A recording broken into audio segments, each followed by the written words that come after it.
Chegamos aí então a mais um capítulo do livro As Filhas da Sanguessuga. Capítulo 7, hoje nós vamos estudar como vencer as filhas da sanguessuga. E como nós vamos vencer esse espírito, que vem para nos deixar assim destruídos, se nós dermos lado para elas poderem entrar em nossas vidas. O primeiro ponto que nós vamos estudar muito nesse capítulo é a gratidão. A gratidão silencia o dar. Nós vamos aprender que a gratidão ela vai silenciar esse espírito que é o espírito dar. Exercitar contentamento. Nós vamos exercitar o contentamento. Paulo declarou: aprendi a contentar-me. Lá em Filipenses 4, versículo 11. Contentamento, então, é disciplina espiritual. Submeta seus desejos ao Espírito Santo. Sempre pergunte direto, todos os dias: isso é necessidade?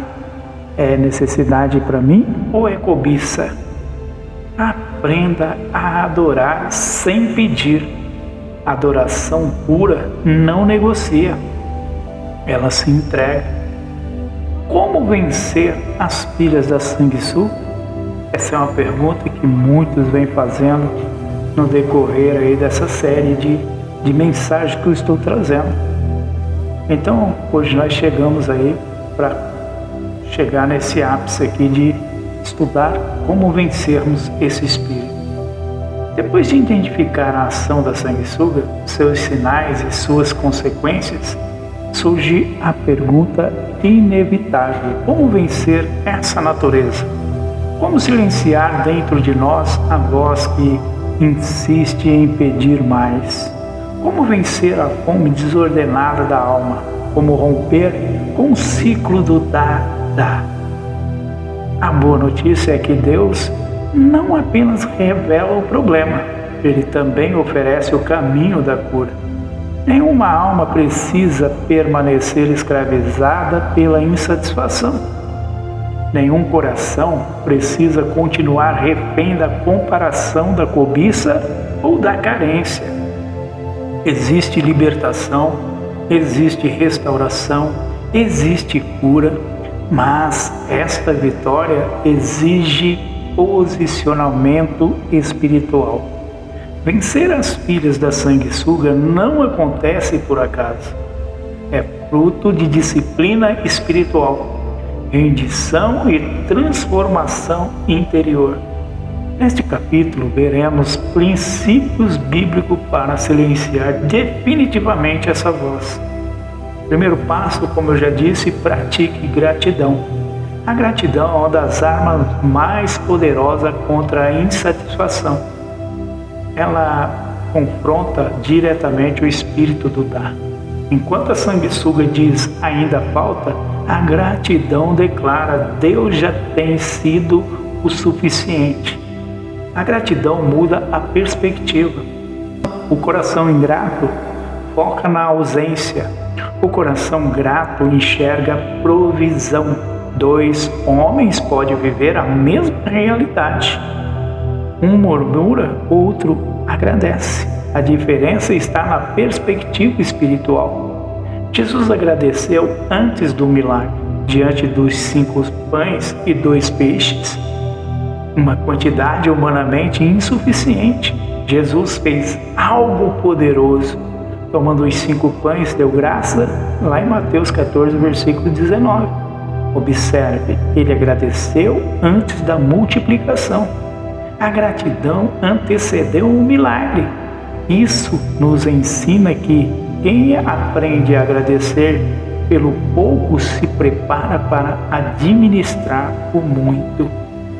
A gratidão silencia a cobiça. Quando o coração agradece, ele perde o quê? A obsessão pelo que ainda não recebeu. Paulo ensina: em tudo dai graças. 1 Tessalonicenses capítulo 5, versículo 18. Note que Ele não diz por tudo, mas em tudo, mesmo em processo, mesmo em espera, mesmo em silêncio. Eu quero deixar com vocês uns exercícios espirituais para vocês. Todos os dias pergunte: pelo que posso agradecer hoje? Talvez não haja tudo o que você deseja, mas certamente há muito pelo qual glorificar a Deus. Eu quero refletir com você. A gratidão não nega a necessidade, ela apenas reconhece que Deus já tem sido suficiente e fiel na minha vida, na nossa vida. Exercite o contentamento. Se a gratidão é a linguagem da cura, contentamento é a prática diária. Paulo declarou: aprendi a contentar-me com o que tenho. Filipenses capítulo 4, versículo 11. Essa palavra é profunda. Ele não disse nasci contente, ele disse aprendi. Contentamento é aprendizado. Ninguém nasce satisfeito. A natureza humana caída tende à insatisfação. Por isso o contentamento precisa ser cultivado. É uma disciplina espiritual. É uma decisão consciente de confiar na suficiência de Deus. Contentamento não é acomodação. É importante entender isso. Contentamento não significa desistir de crescer. Não significa abandonar sonhos. Não significa viver sem expectativas. Significa crescer sem ansiedade. Prosperar sem idolatria. Avançar sem perder a paz. Paulo aprendeu nas duas estações. Nas duas estações ele aprendeu. Ele fala assim: sei estar abatido e sei também ter em abundância. Lá em Filipenses capítulo 4, versículo 12. Poucos conseguem lidar com as duas realidades. Poucos conseguem. Alguns se desesperam na escassez, outros se perdem na abundância, mas o contentamento equilibra o coração em qualquer estação. O grande ganho, a palavra afirma, a piedade com contentamento é grande ganho. 1 Timóteo capítulo 6, versículo 6. Observe, o mundo chama ganho de o acúmulo. Deus chama ganho de contentamento. Reflexão, eu quero refletir dentro desse tema aí com você. A verdadeira riqueza não está em possuir muito, está em precisar de pouco para ter paz. Submeta seus desejos ao Espírito Santo. Nem todo desejo é saudável, nem tudo que queremos deve ser perseguido. Por isso, todo desejo precisa lhe passar pelo crivo do Espírito Santo. O coração não é guia confiável. A Bíblia alerta: enganoso é o coração. Jeremias capítulo 17, versículo 9. A nossa vontade, quando não submetida a Deus, tende ao engano. Tende ao engano. Por isso precisamos aprender a questionar nossos próprios impulsos. A pergunta necessária que nós devemos fazer, sempre nos perguntar assim, mas sempre: isso é necessidade ou cobiça? Essa palavra revela muito, porque muitas vezes chamamos de necessidade aquilo que é apenas vaidade. Chamamos de sonho aquilo que é idolatria. Chamamos de projeto aquilo que é ambição carnal. O exemplo de Jesus. Olha só o exemplo de Jesus Cristo. Mesmo sendo perfeito, Jesus submeteu à vontade do Pai. Não era a vontade dele, mas sim a do Pai. Não se faça a minha vontade, mas a tua. Lucas capítulo 22, versículo 42. Se o Filho se submeteu ao Pai, quanto mais nós. Como discernir? Pergunte. Isso glorifica a Deus? Isso fortalece minha comunhão? Isso me aproxima ou me afasta do reino? Isso é fruto do Espírito ou impulso da carne? Lá em Gálatas, Paulo nos ensina algo também muito grande. Andai em Espírito e não